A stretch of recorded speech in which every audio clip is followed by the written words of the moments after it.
Jordan back in his home state of North Carolina as the Bulls meet the Hornets. Today, as Michael and his teammates sharpened their focus on the playoffs, MJ was reminded once again of the tragic personal loss he suffered 2 summers ago. Michael's father, James Jordan, was a constant in the Bulls locker room, sharing in the celebration of 3 consecutive NBA titles. He was murdered in July of 1993, and understandably, Michael was shaken. Today in Lumberton, North Carolina, 19-year-old Larry Demery entered a guilty plea to a charge of first-degree murder and a number of other counts. He agreed to testify against co-defendant 20-year-old Daniel Green. Now, when Michael Jordan arrived in Charlotte today, the news crews were waiting. Any reaction today to the court developments in Lumberton? No, none at all. What's on our mind? We're aware of it. We know that it's a, psychological pit, black hole, whatever you want to call it. It's something that's going on there, and I'm happy they got a plea, and I'm happy there's a conviction involved in it. Someone has resolved that issue at some level. But I think it's behind him, and I think that's one of the things that we have to be happy about. Phil Jackson putting into perspective a difficult situation on the eve of the Bulls' first game against the Hornets tomorrow night in Charlotte. We'll be right back. Johnson back at you from our studios in Atlanta. The Sonics 96-71 winners over the Lakers. Remember last year, Seattle beat Denver by 24 in its first game, and then things got ugly after the Sonics had taken a 2-0 lead, but they beat the Lakers and looked good doing it, especially in the fourth quarter, 96-71. Also in the Western Conference, Utah at home winning by a deuce over Houston. This was a dandy as the defending champs went to the Delta Center. This game tied up at 100 in the closing seconds. We pick it up now with Gary Bender and Goose Gibbons. Veteran teams, you don't have to call a timeout. Stockton inside, Lisa got it.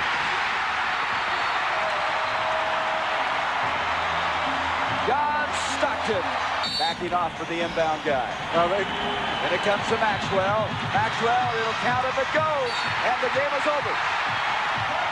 The Jazz win it, 102-100. Utah holds serve on the home court, 102-100. Nothing anemic about the Hakeem Olajuwon performance tonight, 45 points, but the Rockets lose by 2. Let's move to the Eastern Conference now. For the New York Knicks, business as usual. And for the Cleveland Cavaliers, same deal. They've lost 8 playoff games in a row now. The Knicks, 103-79 in front of the home folks at Madison Square Garden. Patrick Ewing, 21 points and 9 rebounds. The winner of that series gets the winner of the Atlanta-Indiana series. In Game 1 of that one at Market Square, went to the Pacers, who had a 20-7 run late in the third quarter to really put this one away. They beat the Hawks 90-82. Reggie Miller had 24. Isaiah Thomas has been here all night. He'll be back with us again tomorrow night on TNT and TBS for 2 more doubleheaders. Inside the NBA comes your way next. Tim Brando with new digs, and he's got a special guest. Looks like Jim Jackson of the Mavs. How about that, Tim? It sure is. And Ernie, I got to tell you, I love the new digs. However, trying to dress with this man, even at this hour on the East Coast, is pretty tough. Coming up on our show, we have for you, I think, a true perspective on what you can expect in games being played tomorrow. In addition, a quick review of the theme of the night, some of the higher seats pushed, but again, they were able to prevail. All of that coming up on Inside the NBA. I know where you're coming from on the fashion thing, too, after sitting with Zeke for 5 hours. Tonight here on TNT in the nightcap, the Sonics over the Lakers, big time. We'll go back to Tacoma, Jim Durham and Dick Versace for a recap right after this.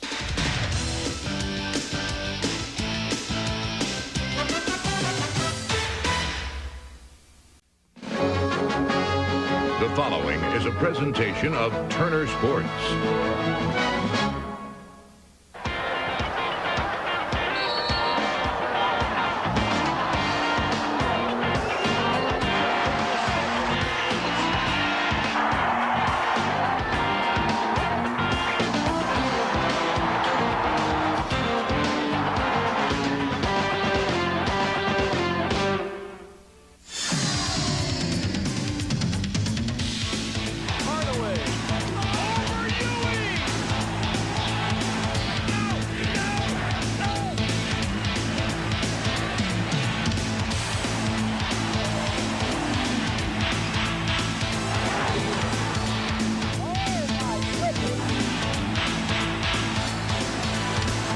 The second season is underway on Inside the NBA. The big show opened tonight in Gotham City.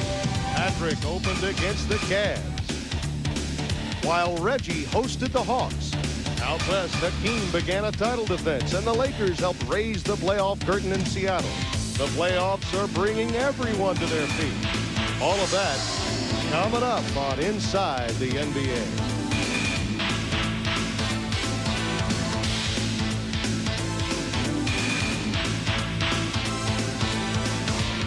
Hello again, everyone, and welcome to Inside the NBA, fresh in our brand new digs here in our studios in Atlanta late night. We welcome you to what has been a very event-filled first night of the 1995 NBA playoffs. To help usher in our late night edition of Inside the NBA, I bring in Jimmy Jackson of the Dallas Mavericks. Great to have you with us, Jimmy. Great to be here. I wish I could be on the court, but again, it's a pleasure to be here. I guess the theme of tonight would have to be there were a couple of teams that were pushed that were higher seeds, but the lower seeds just didn't get it done. They didn't get it done. Indiana got pushed tonight by Atlanta. They had a chance to take that game. And also Houston pushed Utah, which you would expect from a championship team.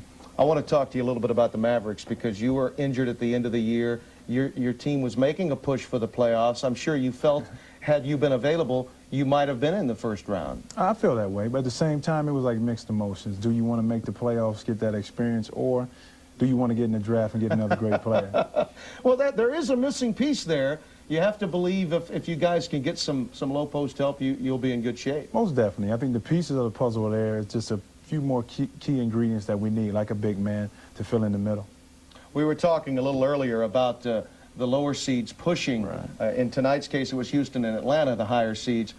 But Seattle, I think, sent a message to the Lakers, and a lot of people think that series is up for grabs. They may have sent a message not only to the Lakers, but to the rest of the West. Oh, to the rest of the West, to the East, to everybody that's watching. They want to kind of forget about what happened last year, establish themselves this year to say, hey, we're the team to beat in the West. Needless to say, the Seattle Supersonics, a runaway winner during the course of this game. And Kevin Kiley had an opportunity to catch up with one of the Los Angeles Lakers, a guy many people believe could have an enormous impact on Seattle, that being Nick Van Exel. Thank you very much, Tim. Nick Van Exel, 29 points tonight in a losing cause. They thumped you pretty good. What were the factors in the game, did you think? I think our offense, we did a horrible job. They did a lot of double teaming down low, and our big man, they got to attack a lot sooner. They're waiting for the double team and kicking it out, a lot of bad passes, and we got to swing the ball more. We can get a lot of open shots if we swing the ball. All right, just the first game in a 5-game series. Thinking about what you have to do for the next game. I think for me and the other younger players, we got to realize it is a 5-game series, and we got to stay tough mentally. And if we do that, I think we'll be all right with just a few things we need to correct. There was talk of your team having the flu. Did you feel that the flu might have had an effect on some of the big men? I know Bowie had it pretty bad last night. Yeah, Bowie felt pretty bad. That's why he didn't start. He was going to get the starting job, but you know, we got to bounce back. Bottom line. Why do you have such great success against this team? You were terrific tonight. I don't know. I think tonight I was just aggressive. I really didn't want to lose. Attacking the basket strong, trying to get to the free throw line. All right, Nick. Thanks a bunch. Tim, back to you. Kevin, thanks very much. Now, Jimmy, I want to ask you about the Lakers because so many people overlook many aspects of this team. They could come back. They might win a game, maybe two, possibly even upset Seattle, and you think there's a big reason why. I think it is. The big reason is Vlade Divac. He can play the low post. He can pass the basketball. He can score. You have to understand that Vlade has been in this situation before, so he knows what it takes to be a champion. All right, thank you, Jimmy. And when we come back with Jimmy Jackson, we'll have more. We'll break down one aspect of this Western Conference series. In fact, we will break down the Houston Rockets and the Utah Jazz, a game tonight that clearly was the best that you could see on any of Turner Sports coverage of the first round. Hakeem Olajuwon bringing his title defense with some offense, a facial early. Hakeem taking it to the hole again. On the offensive glass this time, there is simply no answer. Utah cannot handle a team that can go to the rim. But Jerry Sloan's team would manage to get it done. Thankfully, Hakeem has to get a blow from time to time, and Utah would capitalize. Stockton, a magnificent play. Pass Blue Edwards. Watch this pass to Blue Edwards, who then will find Adam Keefe using the window nicely on the reversal. He's able to put it through. But again, all you need is Hakeem Olajuwon to come up with an answer. This time he'd walk 1, 2, 3 steps. That would lead to a technical on Stockton. There were 2 technicals early in this game that had a dramatic impact on Utah's slow start. But then Stockton would bury a 3 to highlight an 18-2 run to put him up by 5. Clyde the Glide would get involved, running a 2-on-1 to Choka. He answers, and the foul on Jamie Watson. But Stockton again would be the answer. Off the pick, finds Hornacek. Key bucket there. He was only 2 of 10 for the game, but they needed that one. And then with time running down, high pick and roll again. Stockton with the finger roll, and the iron is kind. And the Jazz come away with the win. The final 102-100. Stockton 28 points, 10 assists, and the Jazz take a 1-game-to-none series. Now, Jimmy, clearly, if you're the defense, you know with no timeouts left what you're going to get. You were calling it with me as we were watching the game. But you can't stop that pick and roll, can you? No, you can't stop because you have 2 threats. You have Karl Malone who can step back and shoot the shot, or you have John Stockton who can step back also and hit the 3 or take it to the basket. So you're in a no-win situation right there. It really is interesting to see what the Rockets did in this game early. They took Malone away. They doubled. What kind of adjustments would you make if you're Rudy Tomjanovich? Because so much of your game plan really worked tonight. I think the only thing you can really do is kind of adjust to what you did at the end of the game. They have to get Vernon Maxwell involved, I think, from the 3-point shooting standpoint. They did a great job of frustrating Karl Malone, but at the same time, it was John Stockton and Jeff Hornacek, the 2 guards who we talked about earlier, that beat him. We'll have more on this matchup in our breakdown segment coming up a bit later. Let's look at the Western Conference brackets now. The game's coming up tomorrow. San Antonio taking on Denver on TBS, and Phoenix meeting Portland, with both the Sonics and the Jazz, the higher seeds, 1 game up each in the first round of the Western Conference playoffs. Now, when we come back, we'll have the New York Knicks as they begin their East Coast crusade. You stay right where you are as we continue here on Inside the NBA.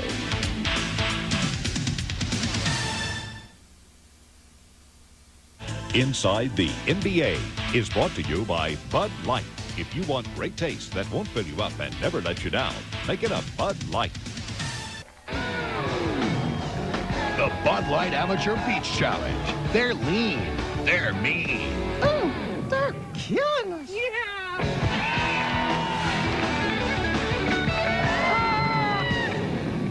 How about 2 out of 3?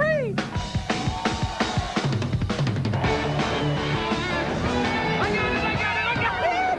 For the great taste that won't fill you up and never let you down. What's wrong with her? Make it a Bud Light.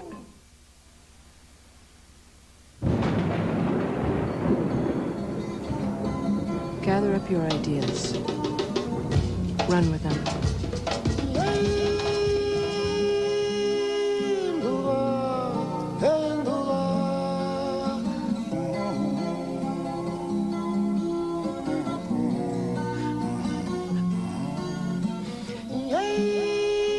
Where do you want to go today?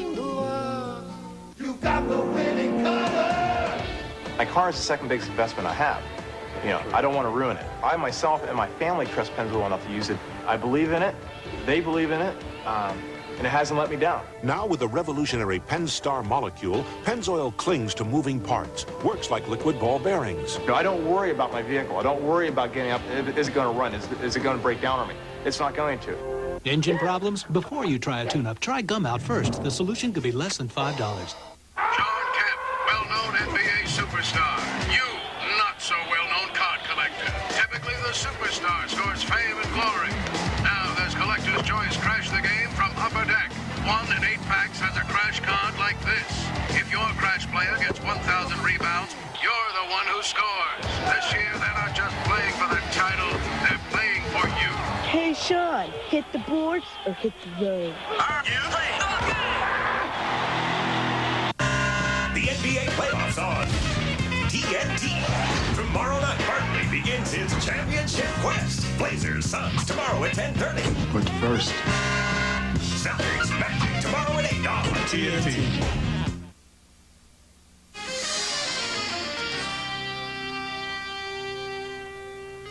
Inside the NBA rolls on from our late night studios here in Atlanta, along with Jimmy Jackson. I am Tim Brando. Hard to believe, but true. The Cleveland Cavaliers had all kinds of difficulty on the road, having lost 9 consecutive road games coming in to this first-round playoff game against the New York Knicks, but they had won at New York before. Mike Fratello trying to work his magic yet again, but the Knicks would work inside, and Oakley played big. A nice alley-oop to Smith, and then John Starks would get involved, and that's always tough to defend. Starks on the break, nice scoop and finish.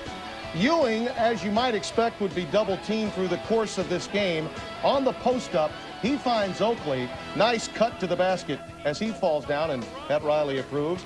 Danny Ferry trying to keep the Cavs in the game. He hits 3 to tie the game at 24, but the Knicks just too tough with their overall team defense. Oakley slaps it away, saves it to Smith. How sweet is that? Hubert Davis, count it, oh my. And then Ewing exploding inside. Nice target there, huh? Mason in the middle of the paint, hard to miss. And Patrick found it. Ewing with a bit of an exclamation point as they rise to attention right here. Your reversal. Sorry, Cavs, you can play defense all you want, but the chest thumping underway in Gotham City as the Knicks go on to win it by a final score of 103 to 79. Knicks shooting 63%, their best shooting outing of the year against the Cavs, and they go ahead and win this ball game by a major margin. Ewing with 21-9. After the game, Craig Sager caught up with Derek Harper. He had this to say. Well, everybody was wondering if the Knicks would step it up when the playoffs came. All year long, Derek, you guys said when the playoffs got around, you guys could elevate your game. Game 1, 24-point win over Cleveland. I think tonight we really put things together for ourselves. I think everyone that played really contributed some kind of way, and I think the things that gave us a chance to win was the things that we went with all year, defense and rebounding the basketball. We really did a good job in those areas. Offensively, you were 7 for 8, but defensively, shutting down their key guy, Mark Price, 1 for 6. Well, I think it was a team effort. I think a lot of times when a guy like that gets shut down, the guy that's guarding him gets too much credit, just like when he does well. I think I get too much of the blame when he plays well. So I think it was a great team effort against him, and it's going to take the same effort on Saturday. Tell they were really focused in on me. They weren't going to let me get a good look at the basket if they could help it. And, you know, we just got to find ways to, with all their double teaming and running guys at me, we got to, you know, look at some film and try to come up with a way to make them pay for some of those things. You know, clearly when you look at Mark Price's comments there, you figure John Hot Rod Williams will have to step up and be a bigger presence because that will allow that pick and roll to work for Mike Fratello. It will, and Mark needs that help right now. He's been through an injury year right now, and he's a little tired, but the Knicks did a great job tonight of trying to get the ball out of his hands, force him into turnovers, and force him into taking shots that he want to take. The other major factor in this game was that Tyrone Hill was taken away. Arguably one of the more improved players in the NBA. Again, but you got to look at the style that the New York Knicks play, defense and rebounding, and that's the keys, and that's what they did tonight. In 5 games played earlier this year, the Atlanta Hawks lost 4 against the Indiana Pacers, but scantest of margins, only 2 points. Tonight they tried it again at Market Square Arena, and they had their chance early. The Pacer crazies on head. Reggie Miller trying to make them happy, coming right into your living room. The Hawks would have their game faces on as well. Nice ball movement here. Grant Long gets this one to stay even. 4 sutures. Derek McKee, the recipient of 4 sutures prior to practice, but he didn't let it show. Here he collects 13 first-half points. Nice baseline move. And Lenny just very concerned. Mookie begins to take things into his own hands. Nice crossover move. A little stop and go from the Mookster. Atlanta connects on a number of trays, and they're able to take a 10-point lead, their biggest of the contest. But the Pacers come charging back. Oh, by the way, when Mookie gets his 4th foul, Larry Brown decides to take advantage. And Reggie goes to the rack, gets fouled. Atlanta trying to mount a comeback late, but it really won't matter because there's just too much in the Pacers' arsenal as they go on to win it. Mark Jackson with a backbreaker, 90-82, the final score. Miller had 24, McKee 21 and 9 boards. Atlanta 38% from the floor, just 22 points in the last 20 minutes of that ball game. After the ball game, Larry Brown commented on his team's very stingy defense. It's the first time all year we've come back from a double-digit deficit, and it happened in the playoffs. I thought that was good. You know, we defended really well to get back in the game, and I think that's the key to our team, and that's the key to playing playoff basketball. You got to defend. Well, I was really proud of them because, you know, Atlanta made some big shots and it seemed kind of easy. It's a real dilemma for Atlanta because in so many areas they match up well, but once you look at the low post and you got Antonio, Dale Davis, they come with Sam Mitchell off the bench, there's just no answer for Atlanta, particularly with Rick Smits in the middle. It is. It's not an answer, but the key is also with Indiana, they're able to substitute not only those three guys, but also Haywood Workman coming in. Yeah. And they don't lose anything by that. You're right, because when Mookie Blaylock leads the game, it's obvious Atlanta needs some help. They have to move Steve Smith to the point. Elo comes. They're outmatched there. They're outgunned at the guard spot, largely because Workman is so good as a backup. He is, and for many teams, Haywood Workman might even start. So the key is for Atlanta, if they want to get back into the series, to keep Mookie fresh, keep him out there playing. And it's going to be tough, but I think if they continue to work hard, it could be an interesting series. One thing we know for sure, Lenny Wilkins' teams will not go down easily. Let's take a look at the Eastern Conference bracketing coming up tomorrow on Turner Sports. You'll be able to see on TNT, Orlando and Boston at 8 p.m. And, of course, coming up on TBS beginning at 7 p.m., note the time, Charlotte and Chicago with New York, Cleveland, Indiana, and Atlanta already underway. Let's take a look now at our Duracell news of the day. And that Duracell news of the day coming to you courtesy Doug Collins. He is the new head basketball coach of the Detroit Pistons, making the announcement earlier tonight prior to the broadcast between the Knicks and the Cavaliers. He's very happy to have this new job. Detroit Pistons and Doug Collins, tell us what the story is. Well, Bob, I'm very excited. I came to an agreement today with the Detroit Pistons, and we got it all finalized, and there'll be a press conference on Saturday, so it's a very happy moment for me because it's going to be a wonderful opportunity with a great organization, but it's also a little sad because I love Turner, and my goal is to see you guys in Detroit a lot over the next few years.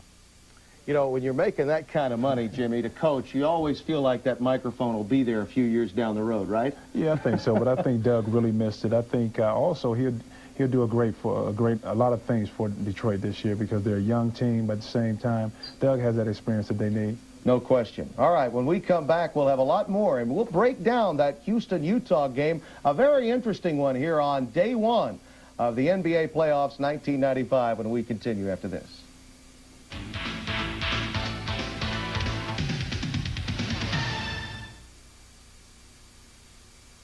One engine was filled with Castrol Syntec, a full synthetic oil, the rest with conventional oils. They were then drained and started without oil to prove a point. You see, Syntec has a unique molecular structure that bonds to engine parts. Lab tests show it leaves a layer of protection far stronger than conventional oil. And if Syntec protects this well now, imagine if you leave it in. Castrol Syntec protects in ways other oils can't. Try Castrol Syntec, now also available in a 10W30. This is a $1 rent-a-car.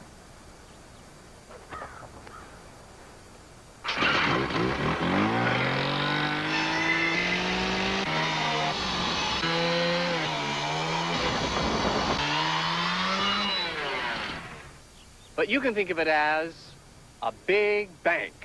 Start saving today. Call Dollar at 1-800-800-4000. Did I mention we also have convertibles? Come on, pick it up. It's the playoffs. You gotta put some heart in it. Let's go. All the other teams are turning up, and that's all we gotta turn it up. It's a whole new season now. You gotta be in chips to cover these guys. Streeter, I expect more out of you. Now move. Nobody covers the playoffs like TNT. With over 30 games in 30 nights, expert analysis, and live bonus coverage of other matchups. So when it comes to postseason intensity, nobody knows the playoffs like TNT. Hoop Dreams. The movie is now a critically acclaimed book. Through triumph. He jams it home. I think I may have seen the next Isaiah Thomas. Through tears. All I ever dreamed about was playing in the NBA. Take a closer look at two boys' struggle to leave the inner city for college and their dreams of the NBA. With an introduction by Charles Barkley. Hoop Dreams, now in bookstores. We welcome you back to Inside the NBA from our late-night studios here in Atlanta. I am Tim Brando, joined by Jimmy Jackson for the first two nights. We're going to break down the Rockets and the Jazz. I think that this series, Jimmy, probably embodies what the Western Conference is all about, because literally you can toss these two teams up. But if you look at Utah, they've got the best backcourt in tandem in the Western Conference. They do. You have two guards that are shooting over 50%, and that's what you want out of your two guards. So it's going to be a tough situation for Houston to deal with. But at the same time, if they want to beat Utah, I think the key is shutting down Stockton and Hornacek. Obviously, that was the goal of Houston tonight. And for the better part of this game, they did have command. As we break down this game, take a look at how Houston took Karl Malone away, frustrated both Stockton and Hornacek into difficult shooting. Utah was really struggling at the outset, Jimmy. And I think it maybe was the jitters at the beginning, trying to get off to a good start. But again, being a veteran team, they know how to fight back. You know, you got Vernon Maxwell, who needs to become more involved in the perimeter game, but that run out embodied the way this game was going early. Stockton couldn't light it up from three, and that allowed the defense to pinch on Malone, and Karl was frustrated all night. He was frustrated all night, and again, when you're not hitting that outside shot, teams tend to just back in the paint. No one launches more than Houston, but they're up and down from three. Robert Horry hitting those. That allows Akeem Olajuwon the opportunity to go off in the middle, and Utah really does not have an answer. And when you see Stockton make this kind of mistake, if you're Rudy Tomjanovich, you got to believe the game plan is going your way. Yeah, and that's very uncharacteristic of John Stockton. That's just how the flow was going tonight. But when Olajuwon picked up a fourth, that made life a little easier for Stockton. It did, because it allowed them to get a shot blocker out of there. Then he started hitting threes, and you say, well, wait a minute, Hornacek was struggling from beyond the arc. There were some big plays like this one right here. It was a big play. Karl Malone knocked the ball away. Calmly, John Stockton just set up the offense, kicked it over to Jeff Hornacek, who hit the jump shot. So obviously, you can stop Hornacek for a time, but over the long haul, you're going to have some difficulty in matching up against these two guys. When you played against the Utah Jazz during the course of this year, Dallas was a team that matched up favorably with Utah. How did you size them up as you went into a game with them? The key to us to size up Utah was to try to get the ball out of Stockton's hand as most as possible. We knew that the pick and roll was going to happen. The only thing we could ever do was try to trap the pick and roll and force somebody else to beat us.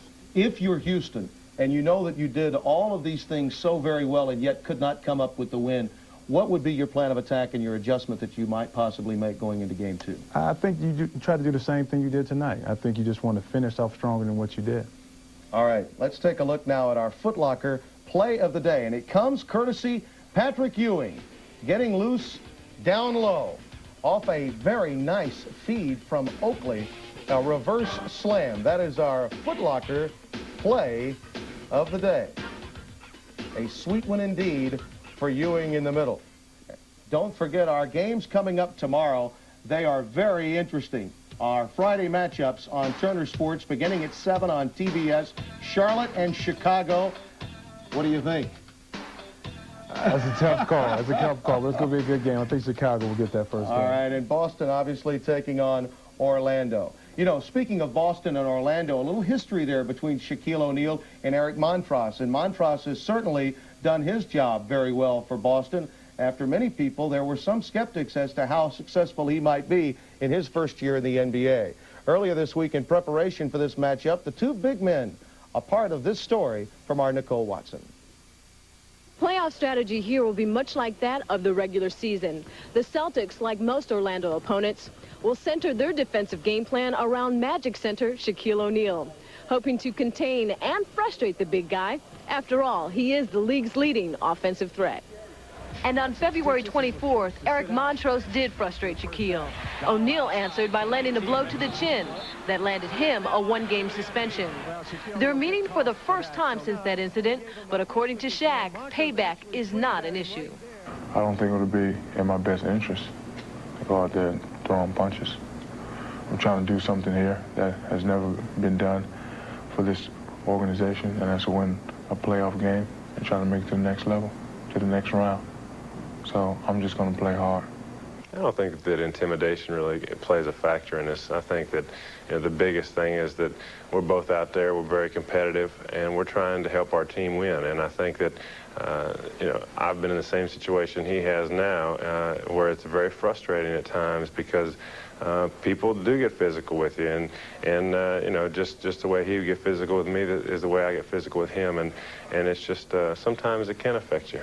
Actually, nobody's really made too many comments about the incident that happened between Shaq and between Eric, and I think it's just it's history, really. I don't think it'll have any bearing or any significance other than I think he'll be ready to play. I don't think there's any question about that. He is ready to play in these playoffs, and if there's one guy that I'm not the least bit concerned about how he's going to play starting tomorrow night, it's Shaquille O'Neal. Attacking Shaq, your personal views, if you're Boston, and from a personal standpoint, you've seen these guys up close. What is the best route to take against Shaquille? The best route is to try to get him in foul trouble, try to make him rotate over, try to block some shots and get him into foul trouble. And on defense, you just want to push him out a little bit, get him away from the block, because that allows you to double team a lot better. Obviously, this is a team that comes into the playoffs. Now, you're trying to get there. Right. Orlando's been there, but they still haven't come up with a playoff series win. Now, as a player, you've had some jitters going in to big games. Do you think about it? Is the monkey truly on Orlando's back because they haven't won a playoff series? Again, these are some young players, and with youth comes enthusiasm, wanting to go out there and prove that they can play. I think they put behind them what happened last year, and they want to go on and prove that, again, it's a new year, it's a new time, and we're the new kids on the block. Attacking Shaq is one aspect of the game, but also how to guard Michael. Oh, by the way, he plays your position. We'll talk about that when we come back here on Inside the NBA.